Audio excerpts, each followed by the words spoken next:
Eh, Cuando diseñamos de una presa y por ende los desagües de fondo, pues hay dos opciones. Hay la primera opción que es, como les comentaba, dejar que la presa obviamente se colmate de material y llegue a un periodo de vida útil y ya no se puede hacer nada más, es decir, los sedimentos se van a quedar ahí. Eso es recomendable cuando no se tiene una cantidad o un aporte tan alto de sedimentos alrededor de la cuenca y propiamente en el río. Ahí es viable esa consideración, pero pues no es tan sostenible porque obviamente pues luego eso va a quedar inutilizado y pues con todos los problemas ambientales que conlleva eso. La otra operación, que ya es una operación un poco más controlada, tiene que ver con encontrar un balance de sedimentos entre el aporte de sedimentos que vienen del río y el aporte de sedimentos que yo puedo incorporar posteriormente en una operación de lavado y de mantenimiento. Entonces, pues esta operación pues ya viene a ser una operación sostenible, donde tenemos un equilibrio, obviamente, si lo diseñamos bien, si tenemos un equilibrio entre el periodo de mantenimiento, el periodo de lavado y la cantidad de sedimento que dejamos nosotros que se colmate, porque nosotros fijamos una altura mínima para que se pueda considerar ese nivel como volumen muerto. Y en este caso, cuando tenemos esta segunda opción, es cuando es obligatorio diseñar un desagüe de fondo. En la primera opción, pues no se recomienda diseñar un desagüe de fondo porque no es necesario, porque no se va a hacer operaciones de lavado ni de mantenimiento, pero en la segunda opción, pues ahí sí se debe realizar este trabajo con un desagüe de fondo. Un desagüe de fondo a la final no es más que un orificio que está en el fondo de la presa y que pues abre la compuerta y la carga de agua determina el caudal de descarga que se va a tener. Básicamente o hidráulicamente hablando es así de sencillo. Un orificio contiene una carga de aguas arriba y esa carga determina el caudal de descarga. ¿Ya? ¿Y por qué es importante esto? Porque obviamente cuando ya cerramos un proyecto, gran parte de donde es la zona del embalse y sobre todo la más cercana a la presa queda inutilizable por la gran cantidad de sedimentos que pueden llegar a tener y por la propia estructura de hormigón, como son estructuras relativamente grandes, pues de la cantidad de hormigón que se tiene, pues también es considerable.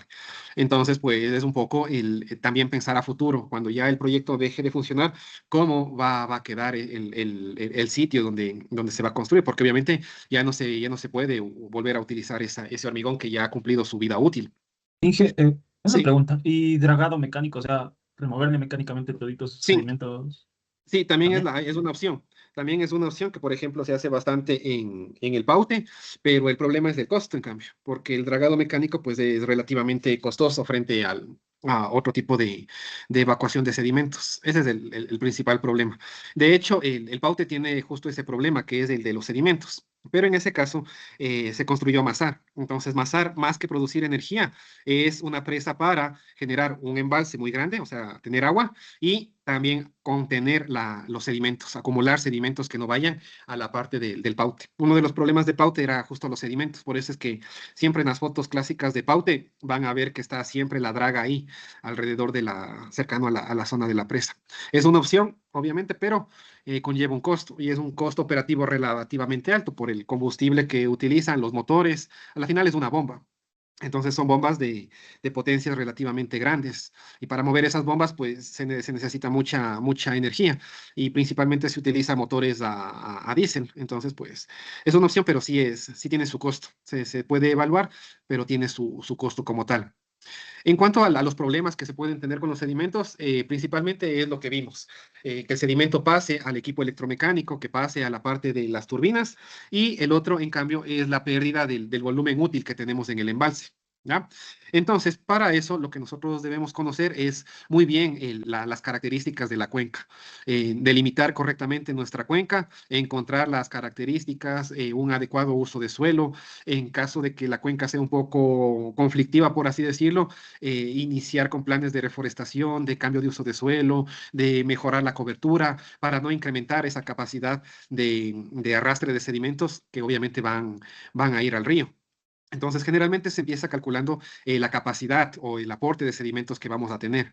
Y generalmente eso se tiene con el volumen del embalse dividido para la escorrentía que tiene ese sitio como tal. Entonces, obviamente, es muy importante conocer datos hidrometeorológicos cercanos a la zona del proyecto. Por eso es muy común que donde está construido un proyecto, en este caso aquí en Ecuador, hidroeléctrico, siempre haya estaciones propias en cada proyecto. Por ejemplo, Toachi Pilatón tiene su estación propia hidrometeorológica, Paute tiene su propia estación para llevar a cabo el monitoreo como tal. Entonces, el transporte de sedimento no viene solamente por el río o donde termina el embalse, sino también gran parte de ese transporte de sedimento viene por la cuenca que no tiene el embalse, por el río natural como tal. Entonces debe ser un estudio sedimentológico relativamente grande en comparación al sitio del proyecto, o sea, depende el tamaño de la cuenca. Por eso lo que alguna vez les decía, junto con el estudio hidrológico, que es el que se pide para los caudales y los volúmenes, debe venir acompañado el estudio sedimentológico. Ahí ustedes van a tener el volumen de sedimentos que va a llegar al embalse. Ese dato es muy importante. Y como ustedes saben, pues hay materiales, sedimentos, pues de distintos diámetros. Hay materiales gruesos, como las gravas, arenas, y materiales finos, pues que ya tienen obviamente un menor peso, un menor diámetro, los limos, las arcillas, etcétera, etcétera, etcétera. De forma muy general, todo lo que es material grueso siempre se queda en la parte de arriba, en la cola del embalse. Obviamente, al tener un mayor diámetro y un mayor peso, el sedimento se decanta mucho más rápido.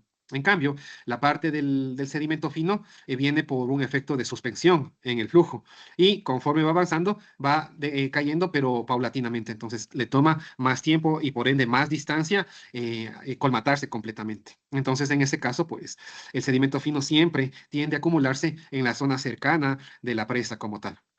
Y pues a partir de ahí nosotros debemos calcular esa altura en función del aporte del sedimento que vamos a tener.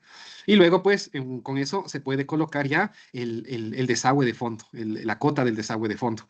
Aquí es importante, bueno, aquí en este gráfico está mal, ¿no es cierto? Porque aparentemente el desagüe está aquí, pero ¿qué pasa con de aquí para abajo? No se va a lavar. Generalmente el desagüe de fondo está en el fondo de la cota de sedimentos o 1 o 2 metros por arriba, no más para que se pueda lavar todo este material.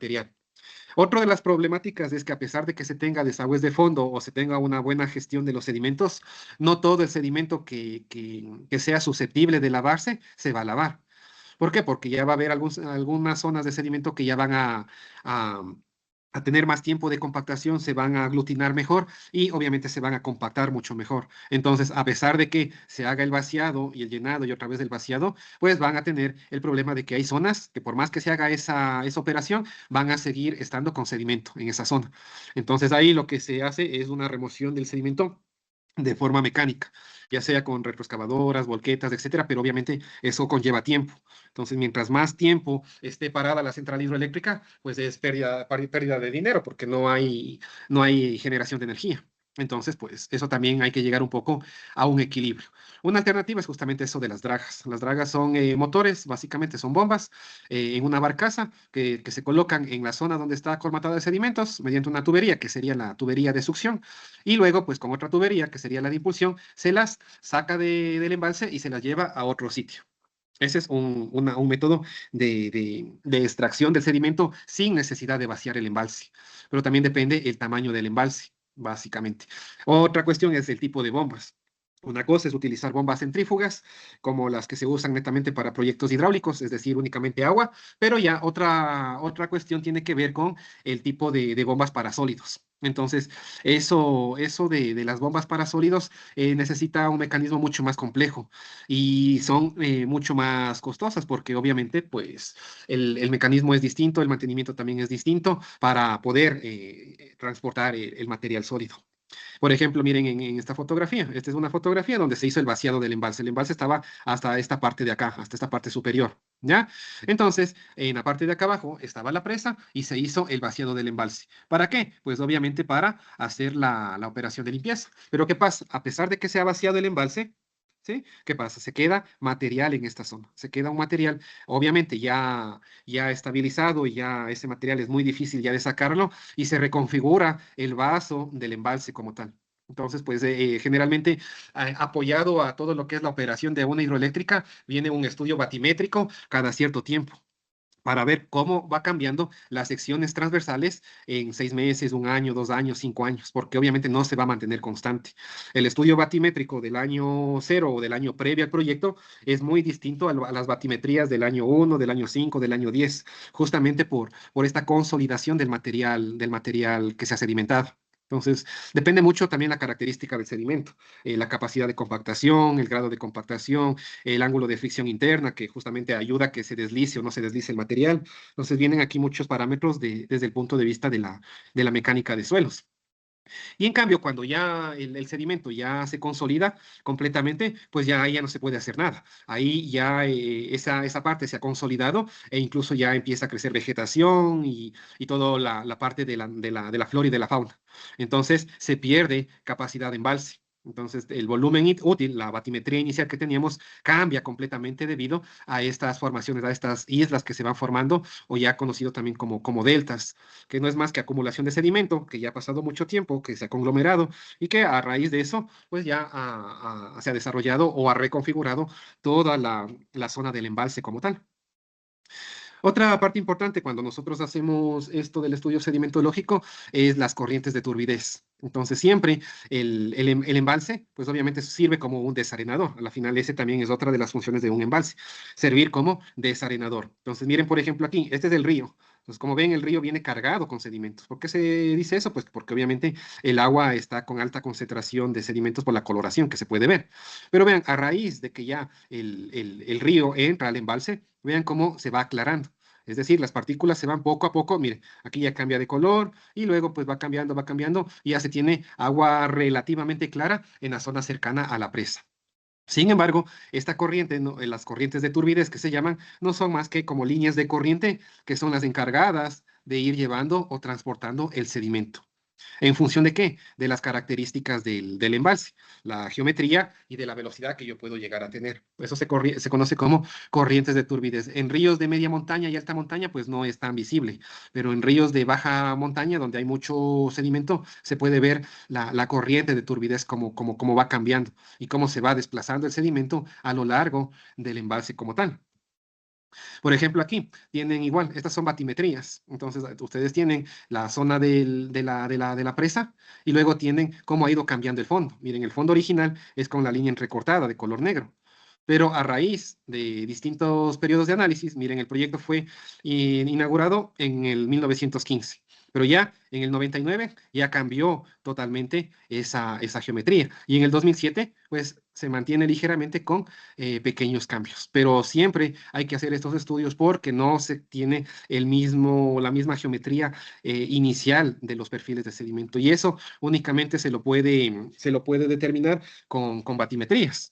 Por ejemplo, lo que nos está indicando aquí es que toda esta zona, lo que nos están indicando es que toda esta zona de acá, toda esta zona de acá se ha colmatado de sedimentos. O sea, todo esto ya se ha consolidado. O sea, esto ya es pérdida de volumen útil del embalse. Esto ya es netamente una pérdida del volumen útil del embalse. ¿Sí? Entonces ya no se puede considerar. El nivel baja y obviamente pues ya el riesgo de que el sedimento tienda a ingresar a la captación o a la reja pues es mucho mayor. Aquí también se puede apreciar, miren, aquí tenemos la operación del desagüe de fondo. A veces hay desagües de fondo inferiores y desagües de fondo intermedios.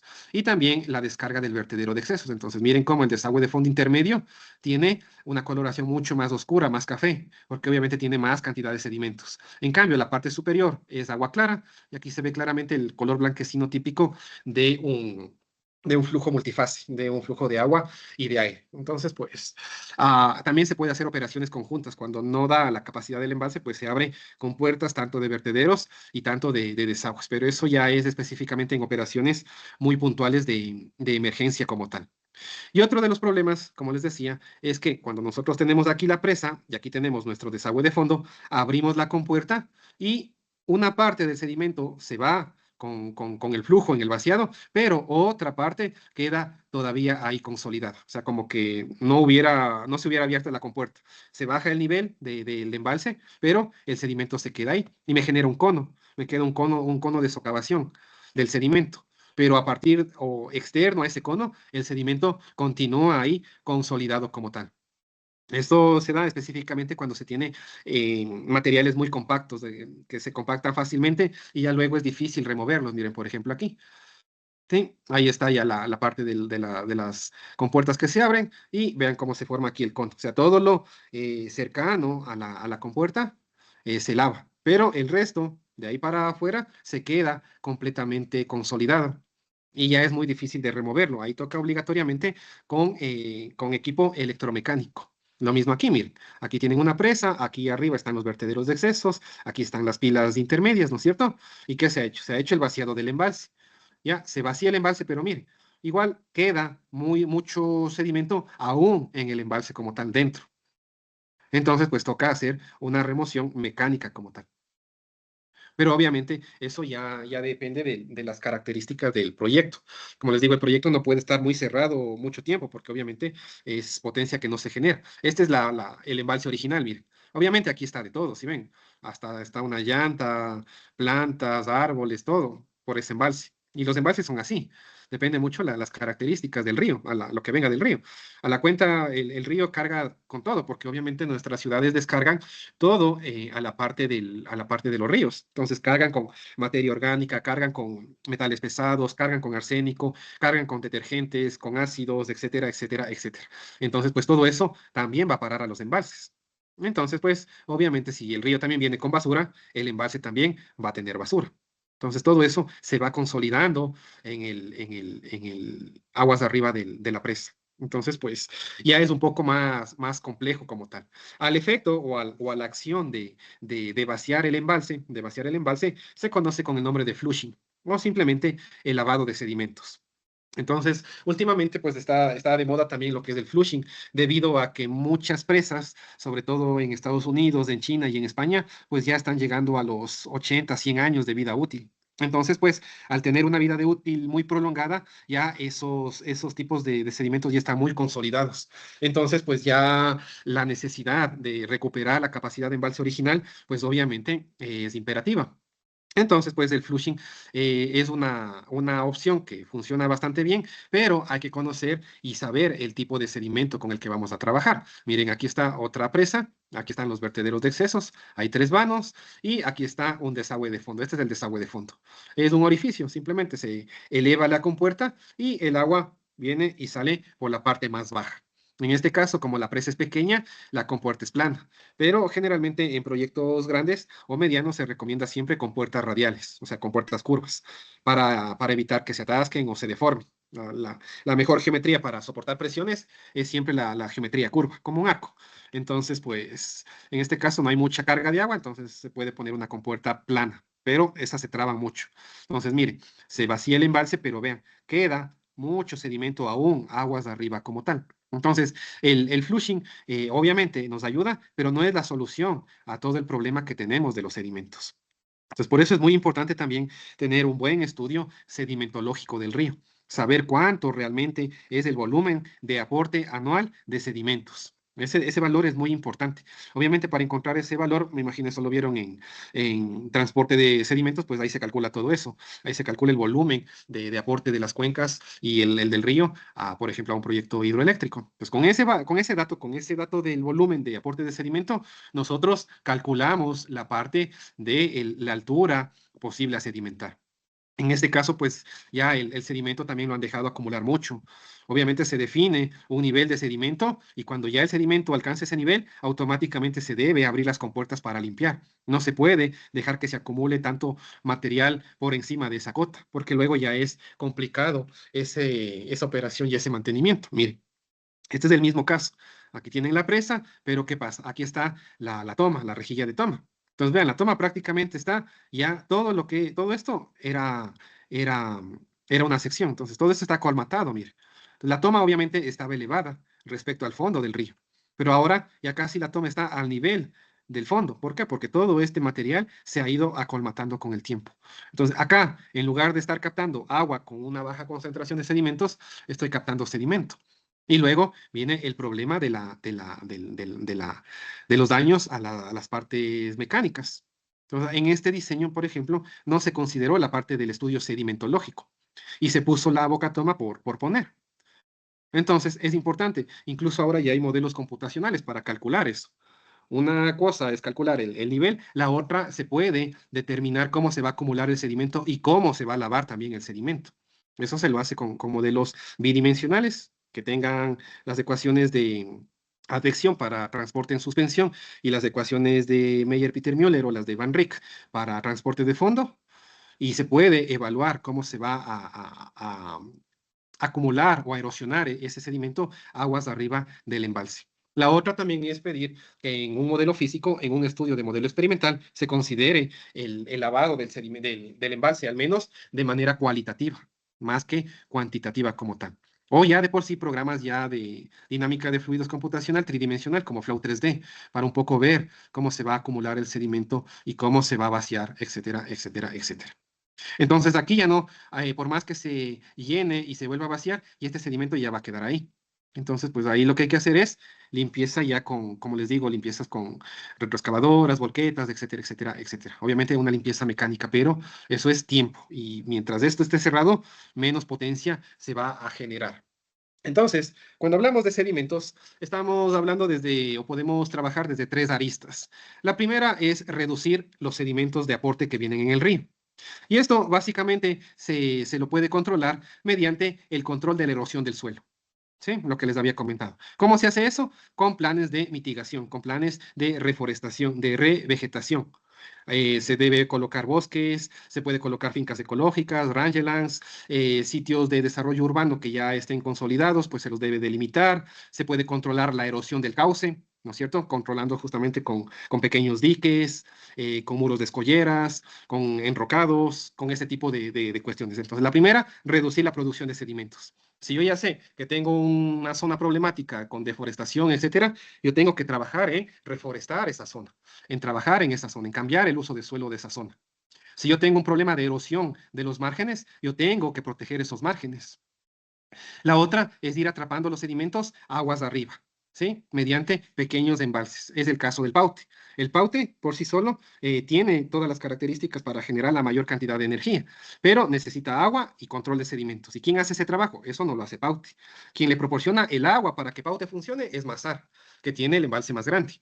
Y el que le controla los sedimentos que pasan a Paute también es Mazar. Por eso es que Mazar, más que una central hidroeléctrica, es una presa pensada para generar un almacenamiento de agua bastante grande y también retener y controlar los sedimentos que van a pasar a Paute. Esa es realmente la función de Mazar, como fue concebida por el ex Dinecel. Y pues luego con eso, pues también se puede restaurar los cauces de los ríos, un poco trabajar antes de que ocurra la producción de sedimento. ¿Ya? Ese sería el atacar el problema de raíz. Luego, si ya hay producción de sedimentos, pues lo que nosotros tenemos que hacer es ya trabajar con esos sedimentos. Entonces ahí nosotros vamos a trabajar calculando el nivel de los sedimentos que vamos a tener, viendo cuándo son idóneas las operaciones de vaciado, las operaciones de limpieza, cuándo descargar las corrientes de turbiedad o identificar las corrientes de turbiedad, cuánto sedimento se puede dejar pasar, o sea, el estudio sedimentológico. ¿Ya? Y luego hay una tercera arista en donde debemos remover los sedimentos. Entonces, para remover los sedimentos hay básicamente la excavación mecánica. Entonces, aquí justamente entra el que más se utiliza, que es el dragado. ¿Ya? Entonces, el dragado se lo puede hacer mediante una bomba, ¿no es cierto? Una bomba mecánica, pero de lodos. Es decir, que trabaje con agua y con sedimentos, que son un poco pues, más complejas que las bombas únicamente de agua. ¿Ya? Luego se puede también trabajar con hidrosucciones, que son básicamente hacen el efecto de una succión, dragas con bombas de aire, dragas mecánicas, es decir, que tienen ahí la barcaza y está como una retroexcavadora, como una pala, sacando el material. También se puede hacer si es que obviamente no es muy profundo. O dragas de agitación, que es básicamente mover el sedimento para llevarlo hacia afuera. Entonces, pues también se puede hacer esta opción, pero pues como les digo, pues, es un poco costoso o incrementa el costo de mantenimiento de la obra como tal. Entonces, pero si no se tiene otra opción, pues hay que hacerlo, no hay otra forma. Y la otra, pues, es ya la operación del lavado, o sea, el lavado, el backflushing que se conoce. Entonces, se abren las compuertas y se descarga ese caudal hacia aguas de abajo. Y luego hay una medida que no es tanto como para controlar el sedimento, pero ya es un poco ya la parte de adaptarle a las características de funcionamiento que se tiene actual. Entonces, básicamente, las más idóneas es aumentar el nivel de la presa. Si mi presa tenía 50 metros de altura, pues aumentar unos 10 metros más para ganar esos 10 metros que perdí por la acumulación de sedimentos. Pero pues obviamente eso conlleva un costo. O la toma, en lugar de que la toma esté a 5 metros por encima del nivel mínimo, subirla a un poco más arriba, pero igual ganamos, o bueno, perdemos capacidad o volumen útil como tal. Pero lo que realmente funciona es trabajar estas tres aristas de forma conjunta. Trabajar en la producción de sedimentos, un correcto estudio sedimentológico y o una correcta evacuación de esos sedimentos mediante el desagüe de fondo. Eso es lo que lleva a una operación sostenible de la presa como tal o del proyecto de la central hidroeléctrica. Si, por ejemplo, ya diseñamos el desagüe de fondo, ya hicimos el estudio sedimentológico, pero no controlamos la producción de sedimento, eso va a empeorar y va a aumentar. Si yo aquí diseñé para, qué sé yo, 100 millones de metros cúbicos, con el tiempo va a aumentar a 150, 200 millones de metros cúbicos de sedimento al año. Entonces, pues, ¿eso qué pasa? Eso pasa por no trabajar íntegramente con la cuenca también. Entonces, aquí siempre es un trabajo multi e interdisciplinario. Se trabaja hidráulicamente con el desagüe de fondo, pero también se debe trabajar con los planes de remediación para minimizar esa producción de sedimentos. Y luego, pues algo más grave, pues ya es la erosión. Entonces, cuando ya el fenómeno ya es un poco más complejo, puede existir erosión en la zona donde está la presa, en la zona donde está implantada. Y ahí es más complejo porque obviamente se va a ver comprometida el talud de la presa. Ahí vamos a tener que ya los taludes o los márgenes izquierdo y derecho, pues se van a comprometer y pues obviamente eso puede ceder. Entonces, pues eso ya es un poco más complicado. Igual miren aquí está otra presa y vean, todo esto es el embalse. Pero ¿qué pasa? Se vació el embalse y solamente la zona un poco cercana, o mejor dicho, original del río, es la que se lava de los sedimentos. Pero sobre todo, miren esta zona de acá. Esta zona que está en la curva interna, ya obviamente, por más que se haya vaciado el embalse, ese sedimento queda consolidado ahí. Y está bien, ¿por qué? Porque justamente aquí, en la zona interna, ¿qué es? La zona interna es la zona de erosión. Perdón, la zona de sedimentación, la zona de erosión es la zona externa. Entonces, en esta zona donde se acumula el material, que es la zona interna de la curva, pues justamente es donde se va a consolidar el material como tal. Y ahí ya no hay más que hacer. Ahí por más que se llene y se vacíe, se llene y se vacíe, se llene y se vacíe, ya no se puede hacer mayor cosa porque el sedimento pues se va a quedar ahí consolidado. Y como les decía, lo otro pues son las famosas dragas. ¿Ya? Entonces, una draga es un equipo como el que está ahí. Es una barcaza, ¿no es cierto? Una barcaza que está en el mar y tiene una tubería que es esta de aquí, que es la tubería de succión. Esta es la tubería de succión. Entonces, la tubería de succión ingresa al embalse donde está el sedimento, se enciende las bombas, aquí está el cuarto de bombas, y se saca con otra tubería que es la tubería de impulsión. ¿Ya? Pero generalmente estos equipos son equipos de potencias muy grandes, entonces pues casi siempre utilizan combustible como diésel principalmente para operar. Estas no trabajan tanto con energía eléctrica porque resulta mucho más costoso. Entonces, pues hay barcazas para distintas alturas. Hay barcazas que pueden trabajar a 10, 20, 30, 50 metros como tal. Entonces, pues del tamaño de la presa también depende el tipo de barcaza que se puede llegar a tener. Entonces, para empezar todo esto, lo primero que se debe hacer es, ustedes como diseñadores, ¿qué van a hacer? Van a pedir topografía, ¿no es cierto? Van a pedir hidrología y van a pedir mecánica de suelos, ¿ya? En el estudio hidrológico hay una sección en donde está la parte de las batimetrías y los caudales del río. Entonces, ¿qué hace el hidrómetro? Va, ¿no es cierto? Va al río, pone el molinete, ¿no es cierto? Y mide la velocidad. Con la sección tiene el caudal y el nivel que estaba pasando en ese instante. Ya, eso es lo que hace como es el encargado de las batimetrías como tal. Y aquí en Ecuador, pues había alguien muy conocido, no sé si le ubican al señor Monge, que era. Él me acuerdo andaba por todito los proyectos hidroeléctricos haciendo batimetrías. Y tenía su molinete. Y con su molinete, pues se iba a todo lado, hacía las batimetrías, entregaba los resultados y ya. Y creo que tengo entendido que ahora está el hijo del señor Monge, está dedicado a esto de las batimetrías.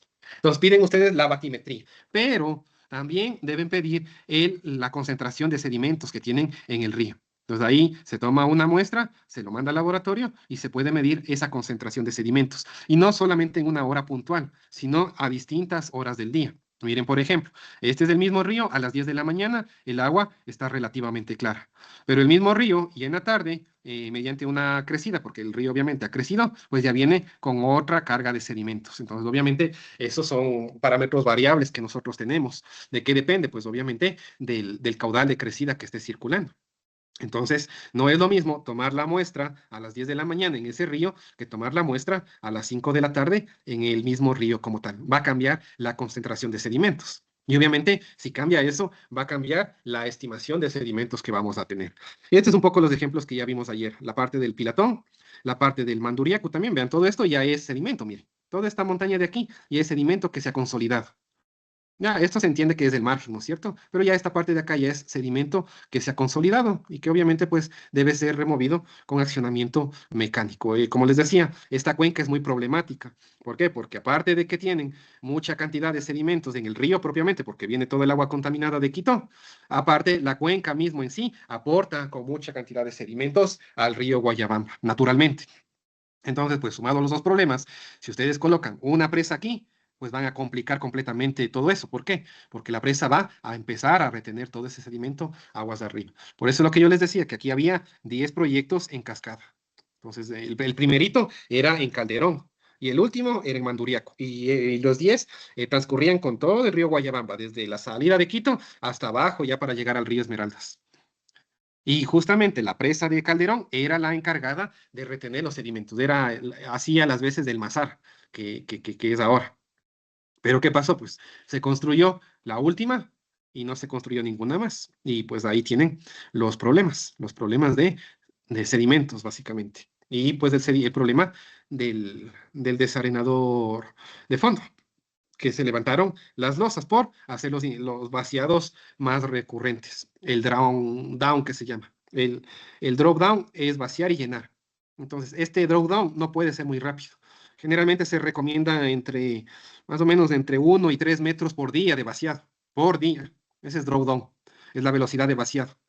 Entonces, el día 1 bajo 1 metro, el día 2 otro metro y así. Yo no puedo coger y vaciar completamente.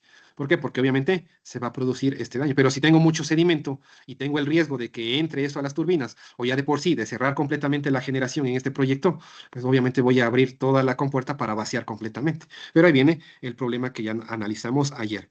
Y acá igual, lo de Agoyán, miren. Lo de Agoyán igual. Tienen aquí el sedimento, pero por más que se vacíe el embalse, pues el sedimento ya está ahí, ya no se lava esto. Miren, aquí está, miren, o sea, es un claro ejemplo, ¿ve? Está casi, casi en el cimacio del vertedero. Entonces, por más que yo vuelva a llenar y vuelva a vaciar, no va a pasar nada, ya este está consolidado. Y si lo dejo ahí, luego se va a formar ahí un delta y ya se empieza a crecer plantas. Y ya queda todo inutilizado. Entonces, ¿qué toca hacer? Mantenimiento y limpieza mecánica, con chorros a presión y luego con retroexcavadoras. Y vean, pero es un trabajo monumental. Es un trabajo muy grande para pasar de esto que tengo completamente colmatado a esto que ya está completamente limpio. Pero obviamente hay que hacerlo. Entonces, mucho depende de las características de la cuenca como tal. ¿Ya? Entonces, dicho esto, pues lo que a nosotros nos interesa ahora, ya como siguiente paso para nuestro proyecto, es determinar este nivel. Es cuánto es este nivel muerto. ¿Debido a qué? A la acumulación de sedimento. ¿En función de qué? De las características de la cuenca y las características del río, el aporte de sedimentos que vamos nosotros a tener. Para, en función de eso, determinar también la altura de la presa. ¿Sí? Porque yo no puedo hacer una altura muy pequeñita porque no voy a tener volumen útil. Entonces yo debo tener, el hidrólogo me da el nivel máximo de crecida en función de los tiempos de retorno, el nivel normal en función del caudal del río al 95% de probabilidad y el nivel muerto nos da el volumen en el estudio sedimentológico y nosotros calculamos esta altura, la altura que tendría de acumulación de sedimento. Y a partir de ahí diseñamos nuestro desagüe de fondo. A partir de ahí colocamos nuestro desagüe de fondo. ¿Ya? Entonces, cuando nosotros queremos estimar ya esta distribución de sedimentos, pues dependemos de muchas características. Primero, obviamente, de la granulometría del sedimento. Fino, grueso, sí, limos, arcillas, gravas, ¿qué tipo de granulometría tenemos? ¿Cómo están los caudales respecto al tiempo? ¿Sí? ¿Cómo están los caudales en estiaje? ¿Cómo están los caudales en invierno? ¿Cómo vamos a operar el embalse? ¿Vamos a colocar desagües de fondo? ¿Cuántos desagües de fondo? ¿No vamos a colocar desagües de fondo? ¿Cómo está químicamente compuesto el sedimento? Eso es muy importante conocer. ¿Cómo varía la temperatura en el embalse? Porque dentro del embalse se van a producir gradientes de temperatura que van a afectar la biótica de la zona del embalse. Obviamente, la topografía del cono del embalse, cuánto va a atrapar de sedimento esa geometría y si vamos a operar con desagües de fondo o no vamos a operar con desagües de fondo. Entonces, una vez que tenemos eso, pues nosotros vamos a determinar esa altura. ¿Para qué? Para minimizar la entrada de sedimentos, para obviamente controlar que el volumen útil no disminuya, no baje, y pues obviamente lograr una operación a mediano y largo plazo sostenible. ¿Por qué? Porque si ya la presa al año 5 ya se colmata y ya es difícil de quitar ese sedimento, pues ya se ha perdido mucha capacidad útil. Entonces, pues obviamente generamos un problema ya de funcionamiento. Entonces, igual esto es un poco lo que el sedimento se acumula acá arriba, la parte del sedimento fino se acumula acá abajo y en esa cota al final se coloca ese outlet o simplemente el desagüe de fondo. ¿Ya? ¿Cómo se calcula esto? Pues aquí hay una metodología que fue propuesta inicialmente por Borland y Miller, ¿ya? Y fue adaptada por el USBR. Entonces, esta metodología es bastante práctica desde el punto de vista ya de estimación del sedimento y también es ampliamente validada. Entonces, ¿qué debemos nosotros tener en cuenta? Primero debemos tener en cuenta el volumen de sedimentos. Eso es un dato de entrada que debemos tener. Luego debemos tener las características de la zona del cono del embalse, las características topográficas. O sea, en el transporte de sedimentos, ustedes aprendieron a calcular este volumen de sedimentos. Entonces, este es el primer dato que necesitamos. Luego, el dato de la topografía. ¿Cómo está compuesto la topografía del embalse? A cada altura, qué área le corresponde y qué volumen le corresponde. Eso ahora, antes era complicado porque tocaba ir sacando secciones transversales con estación total, pero ahora con un modelo digital del terreno y que tenga una buena resolución, pues va bastante bien. ¿Ya? Entonces, esos son los dos parámetros más importantes que debemos considerar. Y luego nosotros debemos calcular básicamente este parámetro H' sub P, que no es más que una altura relativa del el sedimento que se podría acumular. ¿Relativa a quién? A la altura total de la presa. Siempre aquí vamos a hablar con alturas relativas. ¿Alturas relativas a quién? A la altura total de la presa.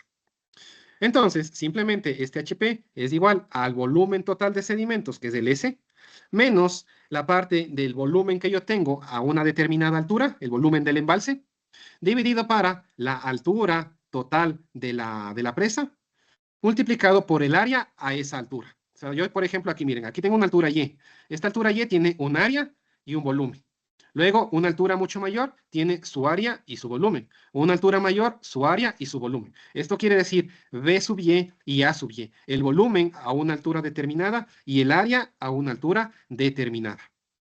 Entonces, con este parámetro yo ya puedo trabajar en el cálculo del volumen muerto como tal. Pero como ven, ¿qué necesito? Primero, el volumen total de sedimentos. Y generalmente el volumen total de sedimentos, aunque esto ya lo vieron, simplemente se calcula con la tasa de producción de sedimento, que generalmente está expresado en toneladas kilómetro cuadrado al año, por el área de la cuenca, el tiempo de acumulación y el porcentaje de sedimento que no va a llegar, o sea, la retención del sedimento que va a quedar en la misma cuenca. Con eso se calcula el volumen de producción de sedimentos. Pero bueno, me imagino que ustedes vieron otros métodos para calcular esto. Nosotros partimos de ese dato que me da el transporte de sedimentos, ¿ya? Y luego tenemos la geometría del embalse. La geometría del embalse en el método del USBR tienen cuatro geometrías. Un embalse que es tipo lago, que o sea completamente plano, una llanura o piedemonte que ya tiene ciertas irregularidades, ciertas montañas, una colina o cerro que ya sería un embalse de media montaña, o una garganta o desfiladero que ya sería un embalse de alta montaña. Y aquí viene un parámetro M, que no es la pendiente, sino en este método es el inverso de la pendiente. ¿De qué recta? De la recta altura, capacidad, que ya vamos a ver cómo obtener. Entonces, en función de esto, de este parámetro M, que va desde 1 hasta 4.5, tenemos un tipo de embalse. Un embalse que va a ser plano, un embalse que va a tener ciertas irregularidades, un embalse que va a ser tipo media montaña y un embalse que va a estar en alta montaña, en una garganta o en un desfiladero. Entonces, en función de eso tenemos estas curvas como tal. Y estas curvas nos van a servir a nosotros para obtener este parámetro HP. Aquí está el embalse tipo 1, el embalse tipo 2, tipo 3 y tipo 4. Y en función de eso obtenemos la profundidad relativa. En base de eso obtenemos la profundidad relativa. ¿Vean? Entonces, hagamos este ejercicio. Hagamos ese ejercicio para ver cómo se calcula.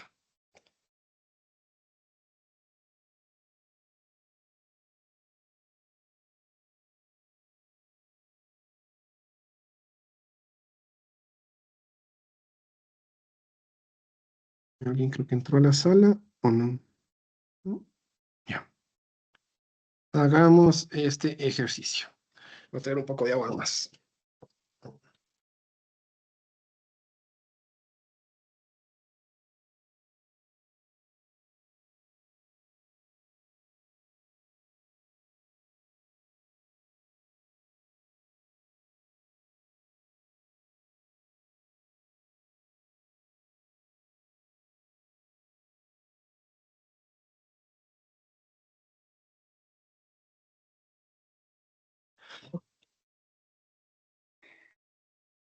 Entonces, ¿qué dice el ejercicio? Calcular el nivel muerto, o sea, el nivel de sedimentos que alcanzará, obviamente, los sedimentos al pie de una presa, tomando una vida útil de 100 años para dicho embalse. ¿Ya? Aquí obviamente puede ser cualquier tiempo, qué sé yo, al año 1, al año 5, al año 10. Hay que hacer análisis a distintos años para ver el aporte de sedimentos. Entonces, partimos de un tiempo de análisis, en este caso, pues 100 años, ¿vale? Otro dato de partida es el volumen de sedimentos a ese tiempo. Entonces, esto, pues hay algunos métodos. El más simple es este que les digo, el de la producción anual de sedimentos, pero me imagino que ustedes vieron muchos métodos más. Y con ese dato partimos. Entonces, aquí, en esta cuenca, etcétera, etcétera, etcétera, se va a acumular 278 millones de metros cúbicos de ese sedimento. ¿Ya? Primera cosa. Luego necesitamos el cuadro de volúmenes y de áreas del embalse. Eso lo obtenemos de la topografía. Entonces, el fondo del embalse está en la cota 202. Obviamente, ahí no tenemos volumen y ahí no tenemos área. Y luego tenemos la 204, 6, aquí se hizo un análisis cada 2 metros, hasta la cota 267. ¿Ya? Entonces, cada 2 metros se tiene que un volumen y un área. 2 metros más, un volumen, un área. Y así hasta la altura total como tal. Ya, es como ir teniendo el embalse y lo vamos sacando como rebanadas de pastel. Aquí yo pongo una altura de 2 metros y calculo el área y el volumen. Otros 2 metros más, el área y el volumen. Otros 2 metros más, el área y el volumen. Otros 2 metros más, el área y el volumen. Voy sacando rebanadas. Eso se puede hacer tranquilamente con el QGIS o con el ARGIS. Eso seccionamiento o incluso en el Civil 3D. ¿Ya? Luego necesitamos el nivel máximo normal de operación. No el de la crecida, el nivel normal, el del 95% de probabilidad. Entonces, en este proyecto es la cota 267 metros sobre el nivel del mar. Y la profundidad de agua que voy a tener en la presa, que va a ser de 65 metros. Aquí tenemos la curva de cota-volumen, ¿no es cierto? O sea, este mismo cuadro de acá, cota-volumen, es lo que está graficado aquí. Cota-volumen. En la 202 no tenemos nada de volumen de agua y en la 267 tenemos 1760 por 10 a la 6 metros cúbicos que se puede llegar a acumular de agua como tal. ¿Ya? Esos son los datos de partida. Topografía, reflejado en qué? En volúmenes y áreas respecto a las cotas, el nivel del normal de operación del embalse, la profundidad de agua, o sea, la altura de agua en el embalse y el volumen total de sedimentos, la producción de sedimentos en la cuenca.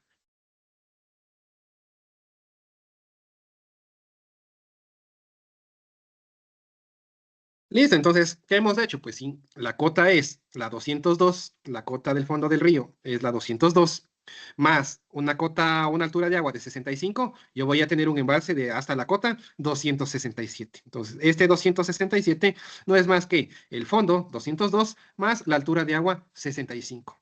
Con eso obtenemos la altura total del embalse. Lo otro es excedente, pero ese excedente viene en la crecida y eso se va a laminar. Entonces, eso no interviene en el cálculo, ¿ya?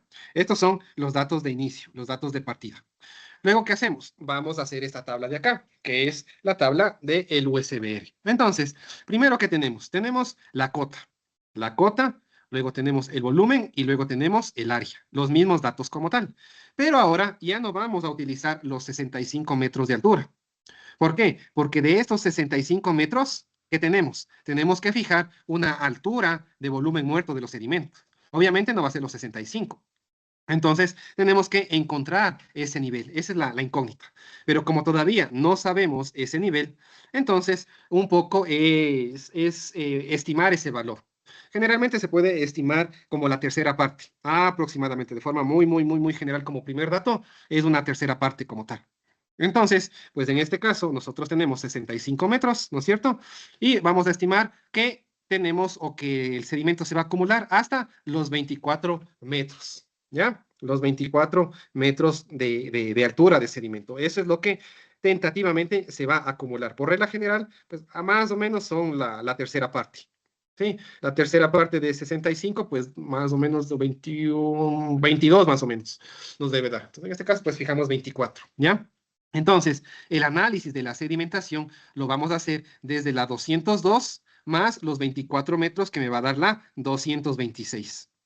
De la 226 para arriba, ya todo eso es agua.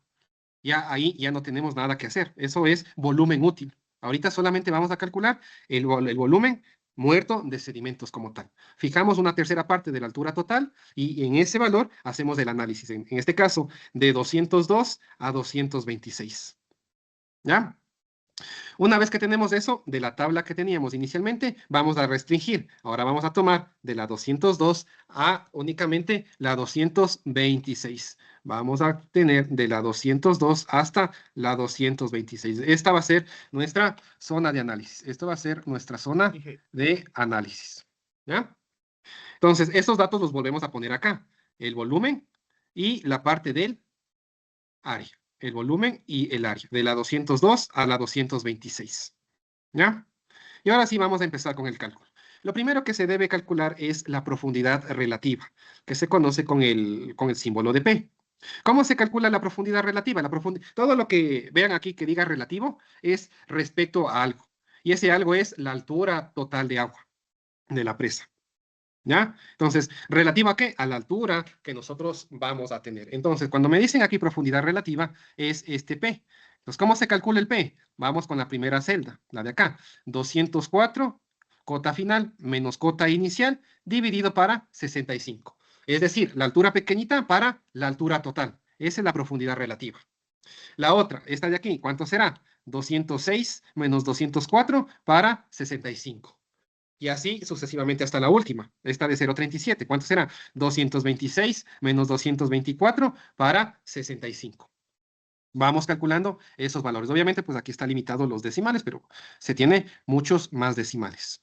¿Ya? Primero, profundidad relativa, el cuadrante 2. ¿Ya?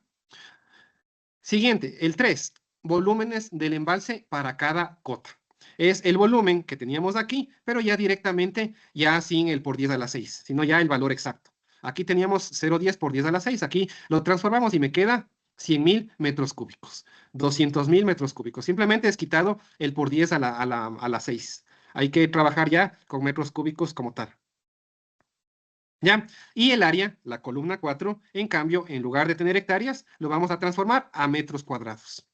550 hectáreas, 55.000 metros cuadrados. 938 hectáreas, 938.000 metros cuadrados. Simplemente el 3 y el 4 es utilizar el volumen y el área, pero ahora ya directamente en metros cúbicos y en metros cuadrados, que es como pide el método trabajar las unidades.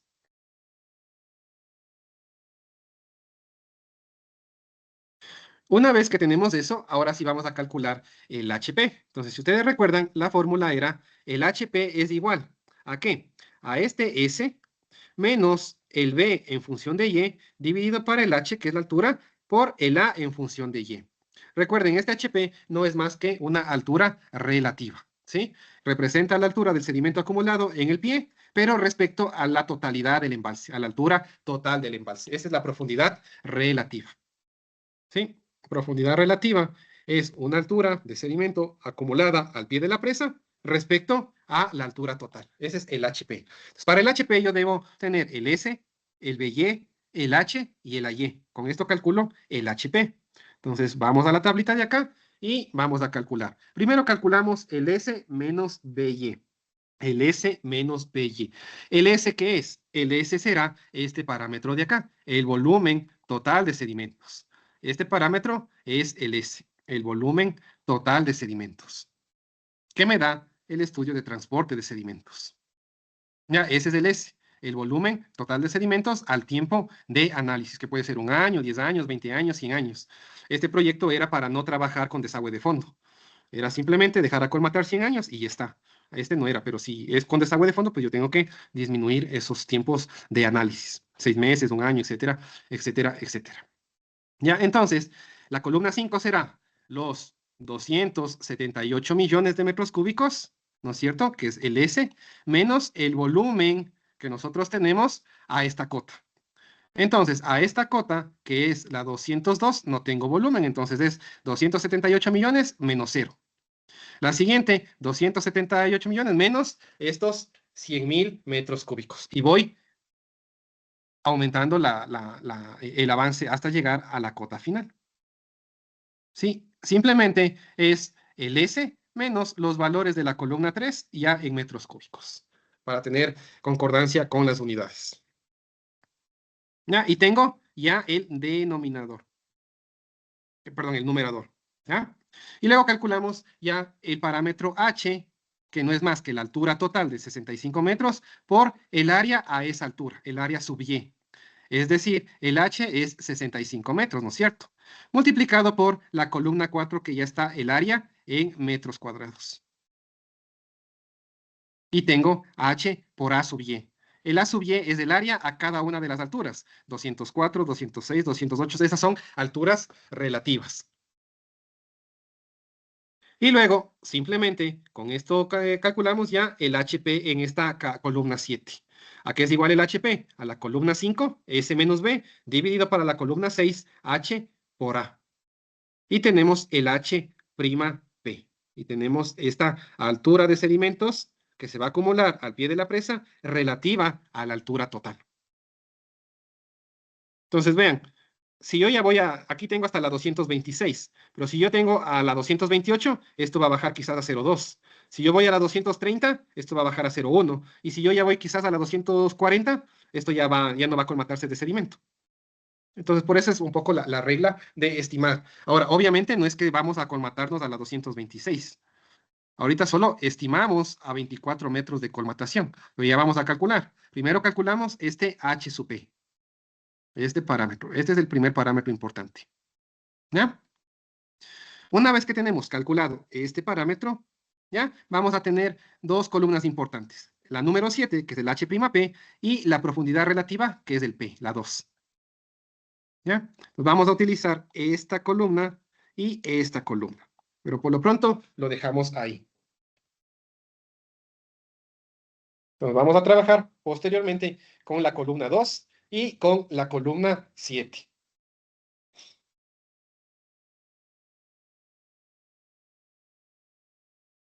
Una vez que tenemos eso, nos vamos o debemos conocer el tipo de embalse que tiene o que representa o que refleja la topografía, ¿no es cierto? Para eso hay que hacer este gráfico que es altura-volumen. Pues aquí teníamos el cuadro ya de la topografía, cota, altura y volumen. La cota, la altura y el volumen que puede llegar a tener. Entonces, lo que se hace es graficar estas coordenadas, estos pares ordenados en una escala logarítmica, en donde en el eje X son el volumen almacenado por 10 a la 6 en metros cúbicos y en el eje vertical la altura, hasta llegar a los 65 metros. Aquí tienen 10, 20, 30, 40, 50, 60, 70, 65. Este es 65. ¿A qué? A 1750, 1000, 1200, 1000, a ver, 500, 600, 700, más o menos. Ya, entonces, este gráfico se debe hacer logarítmico porque si no hacemos logarítmico no vamos a tener esta línea como tal, esta linealidad. Vamos a tener una curvatura, vamos a tener esto. Esto sigue siendo cota-volumen, miren. Este es cota-volumen, pero no está en escala logarítmica. Miren cómo tenemos esta tendencia curva. Entonces, para transformar esta tendencia curva a una tendencia lineal, debemos graficarla en logaritmos.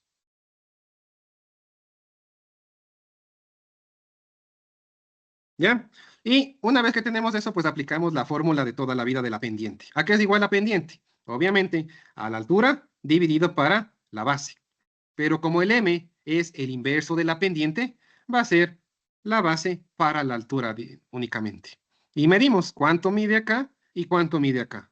En este caso, la vertical mide 3.2 centímetros, allá gráficamente, y la horizontal mide 10.4 centímetros. Entonces, simplemente podemos hacer 3.2 para 10.4 y sacar la inversa. O directamente 10.4 para 3.2 y nos da un M de 3.25. Entonces, con ese valor nos vamos al cuadrito del USBR y vemos dónde calza. Entonces, para un M de 3.25 calza en un tipo de embalse de llanura o pie de monte, que va desde 250 a 350. Es decir, es un embalse tipo 2. Es un embalse tipo 2.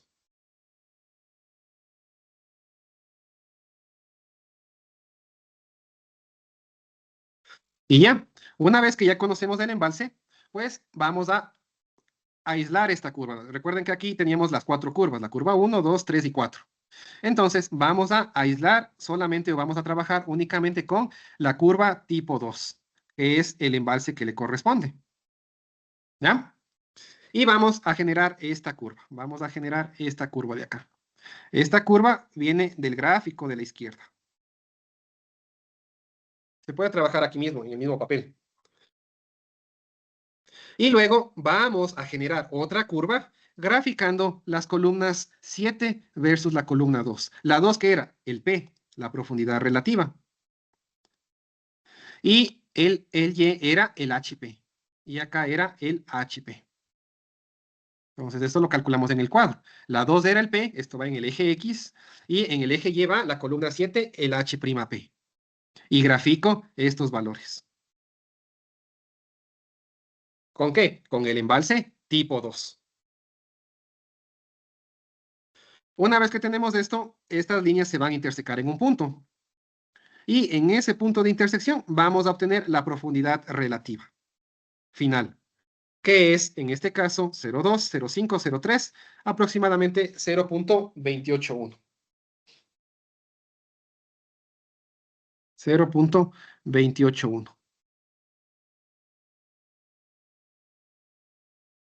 Y ya está, casi casi ya tenemos. ¿Cuál es el siguiente paso? Simplemente la altura de sedimentos final y E sub 0 es igual a la profundidad relativa final que acabamos de encontrar, 0.281, por la altura total, 65 metros de agua. Multiplicando nos da que la altura total de sedimentos ha sido de 18.26 metros. Entonces no son los 24 que asumimos inicialmente, ha sido menor. Esa es la altura total que debemos tener ahí, que se va a acumular en los 100 años con ese volumen de aporte de sedimentos. Y el nivel del sedimento, que es el dato que nos interesa, no es más que el fondo, que es la 202, más la altura de sedimentos, que es la 1826, me da la 220.26. Ese es el nivel de sedimentos y es el nivel que delimita el volumen muerto del embalse.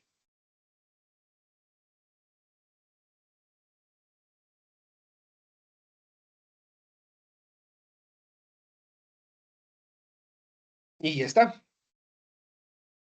En este caso, pues aquí no hay desagües de fondo, como ustedes ven. Lo que hay es un desagüe intermedio. Eso sí hay, pero desagües de fondo no hay. ¿Por qué? Porque aquí se tenía previsto colmatar completamente el sedimento, nada más. No hacer operaciones de vaciado. Por eso es que si abren aquí la compuerta, no va a salir sedimento. El sedimento se está acumulando aquí. Pero estos 18 metros se van a acumular ¿en cuánto? En 100 años. Esa es la idea de esto. Acá vamos a ir de la 202 a la 220, pero en 100 años de aporte de sedimento, sin operación de lavado. Esto que están viendo aquí es un desagüe de media altura, pero es como un vertedero de excesos, no es para limpieza ni para extraer sedimento.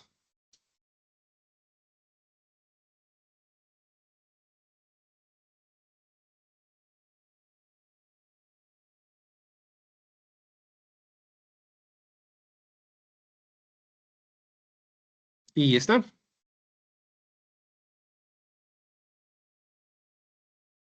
Entonces, pues este método es bastante sencillo, bastante rápido, pero obviamente se parte de este valor. Este valor es muy importante, el volumen de sedimentos.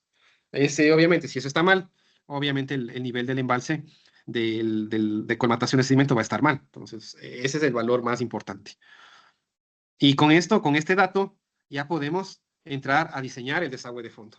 ¿Por qué? Porque el desagüe de fondo irá en a 202, el desagüe de fondo empezará en a 203, o en a 203.5, o en a 204, exagerando. Y todo lo que esté de la 220 a la 203 será lavado cuando abramos la compuerta del desagüe de fondo. Entonces, este es uno de los métodos que más se suele utilizar. Este método está en el Small Dams del USBR, si necesitan bibliografía. Pero pues ahí lo tienen, pues paso a paso todo lo que hay que hacer y lo que hay que considerar. Y obviamente, pues acompañado a una buena estimación de la producción de sedimentos, viene con la parte de una buena topografía. Porque obviamente, Una pregunta. sí, En esta parte del ejercicio, esos 24 metros que nosotros tomamos, ¿cuál sería el criterio? O sea, esa parte de ahí. la Porque tercera no parte de la vamos altura. la tercera parte de la altura. Sí, aproximadamente. Si tenemos una altura de agua de 65, pues más o menos un límite sería la tercera parte, que nos daba como 22 metros. Aquí le pusimos 24. Ya. Ujú. Generalmente es la tercera parte, más de eso no se recomienda. Y pues ya con eso, pues, como les digo, es importante una buena topografía. ¿Por qué? Porque todo esto se calcula con profundidades y volúmenes y áreas relativas. Entonces, si el volumen o la sección no es tan bien definida, es muy gruesa, pues obviamente ese volumen no va a ser cierto. Entonces, pues hay que partir de una buena topografía también. Que ahora, como les comento, con la ventaja de los modelos digitales de terreno, pues se puede tener levantamientos de terreno bastante detallados con tamaño de píxel de 1 metro o 3 metros ya para diseño definitivo. Para prefactibilidad o factibilidad, pues pueden tener unos 30 metros, 27 metros, siempre múltiplos de 3. Pero ya para diseño definitivo, pues ya se recomienda un levantamiento o un MDT de un píxel de 1 o máximo de 3 por 3. Ese es otro valor importante. Y ya con eso, pues se fija y se tiene los valores. Como ven, pues no es nada complicado. Simplemente el volumen a metros cúbicos, del área a metros cuadrados para tener concordancia en las unidades. Luego simplemente producción anual de sedimentos menos el volumen parcial, y el otro, altura total de agua por el área relativa. Divido los dos y ya tengo el HP. Saco la pendiente, esto también lo puedo hacer en ArcGIS o en QGIS, porque esto es de topografía. Esto se puede trabajar también con datos geoespaciales en cualquier paquete de sistemas geográficos de información. Entonces, pues, con SIG. Entonces, pues, se puede sacar también ahí eso, la pendiente como tal. Con eso veo qué tipo de envase tengo. Si veo del 1 al 4 cuál me corresponde, tomo la curva que me corresponde, la 1, la 2, la 3 o la 4, y aquí mismo puedo graficar y la otra curva, que es la columna 2 y la columna 7, el punto de intersección es ya la profundidad relativa idónea, la ideal. Y de ahí simplemente multiplico eso por la altura relativa que estuve trabajando y ya tengo mi altura total de sedimentos. Entonces, en realidad, se ha colmatado 18 de los 24 que estimé inicialmente, que es un poco menos de la tercera parte. Es un poco menos de la tercera parte. Y a raíz de ahí, si el fondo es, y aquí tenemos la 202, pues yo ya coloco el desagüe de fondo 1 metro más arriba. En la 203, ahí empieza el desagüe de fondo. Y todo lo que está de la 203 a la 220, 221, se debería lavar, se debería, obviamente, vaciar cuando abramos esas compuertas. Por eso también aquí, sobre todo en proyectos grandes, es importante tener dos desagües de fondo. Acá siempre se debe tener dos desagües de fondo para justamente ampliar ese cono de vaciado. Es importante ampliar ese cono de vaciado. Mire, aquí está, este es el Toachipilatón. Entonces, miren, ahí están los desagües de fondo. Como ven, pues están casi al ras del pie de la presa, o al fondo de la presa, de la cimentación de la presa. Generalmente se deja por ahí una ceja de hasta 1 metro, 1,50 m, y ahí empieza, obviamente atrás, y ahí empieza ya la salida del desagüe de fondo, que sigue siendo un Krieger, pero un Krieger alargado, ya no un Krieger, ya no alargado en la vertical, sino alargado en la horizontal, como veíamos acá, miren. ¿Sí ven? El Krieger puede ser alargado en vertical, pero también puede ser alargado en horizontal. Alargado en vertical, vertedero de excesos. Alargado en horizontal, desagüe de fondo. Es exactamente lo mismo. Debe tener esa curvatura. Entonces, se abren las compuertas y esto se vacía. Nuevamente, también, ¿cuál es el problema aquí? El problema en los desagües de fondo también es la cavitación, porque obviamente al funcionar como un orificio van a tener velocidades muy altas. Entonces, casi seguro y obligado, debemos diseñar, y eso ya lo vamos a ver en el ejercicio, junto al desagüe de fondo debemos diseñar los aireadores, que esos sí son ya mucho más grandes que los aireadores de las rápidas, porque obviamente acá ya la cavitación es mucho más alta, mucho más grande. Entonces, pues debemos tener esa consideración, pero eso pues ya lo vamos a diseñar quizás la siguiente clase. Y más o menos un desagüe de fondo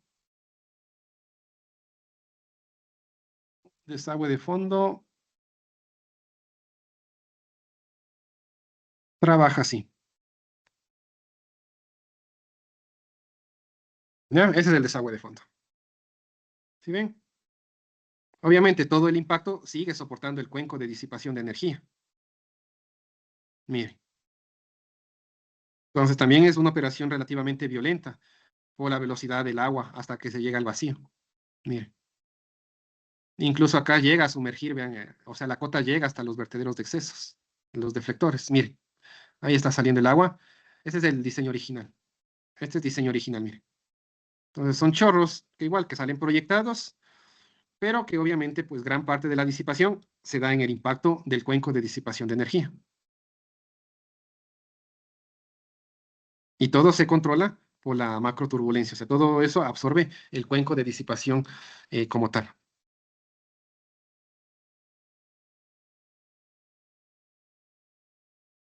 ¿Hasta cuándo? Hasta cuando ya se vacía por completo. Llega un punto en que se vacía por completo ya la, la, la, la, en la capacidad del envase. Pero esta operación es poco frecuente, como les decía, hay que calcular ese tiempo cada cuánto queremos hacerlo. Lo más frecuente que funcione son los vertederos de excesos con las lluvias, con las crecidas. Esto ya es mucho más esporádico. Entonces acá el principal problema es la cavitación. Ahí sí suelen cavitar bastante esos elementos. Y creo que estaba aquí también.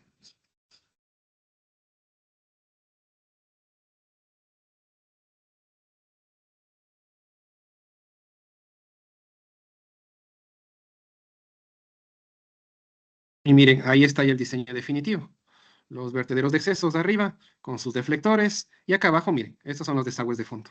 Entonces, si ven, la cresta está relativamente pegada al piso o 1, 2, máximo 2 metros en la parte superior. Y acá está la rápida escalonada, que es para el caudal que viene del primer aprovechamiento. Y si ya no lo queremos usar, pues se descarga por acá. Entonces, ahí tienen ustedes vertederos de excesos, deflectores y los desagües de fondo para el vaciado.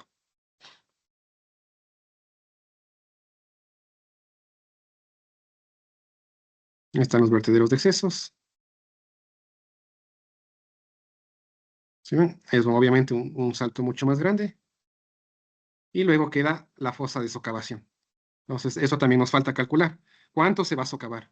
Del nivel, qué sé yo, la cota 500, ¿cuánto se va a socavar? 10, 15, 20, 30 metros. Eso también es muy importante calcular como cuenco de disipación de energía. Como cuenco de disipación de energía.